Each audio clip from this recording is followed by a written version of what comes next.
Unicol è un'azienda che è attiva dal 1977, quindi sono più di 40 anni.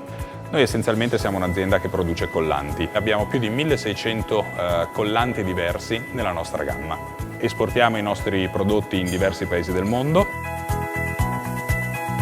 La battaglia si combatte sull'efficienza e l'efficienza oggi la si fa attraverso degli impianti produttivi di nuova generazione, degli impianti integrati con gli ERP aziendali e degli impianti quanto più possibile automatizzati. OpenSquare ci permette di operare sul cloud, di connettere le nostre sedi all'estero. In pratica ci permette di andare nella direzione di quella che sono i concetti dell'Industry 4.0, quindi di avere un controllo diretto dalla direzione aziendale sul processo produttivo, quindi su tutto ciò che avviene invece all'interno degli ambienti di produzione. La scelta di OpenSquare e l'interfaccia che attraverso Niagara ci permette di controllare le macchine in produzione permette infatti di avere un unico punto da cui gestire tutte quelle che sono le code di produzione. Il responsabile di produzione può quindi impostare quella che è la produzione e lanciare direttamente in maniera informatizzata in fabbrica quelli che sono i piani di produzione, ma anche tutti quelli che sono i parametri relativi alla pallettizzazione.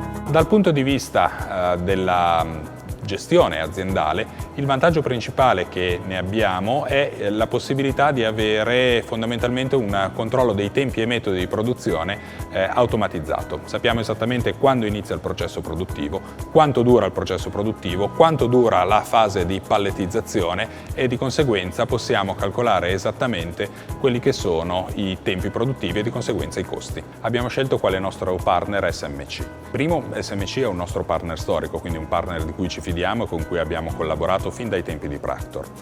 Il secondo motivo è che SMC è abituata a customizzare le proprie soluzioni sulla base delle esigenze del cliente e siccome Unicol questo fa, abbiamo bisogno di partner che condividano questa flessibilità nei propri processi operativi.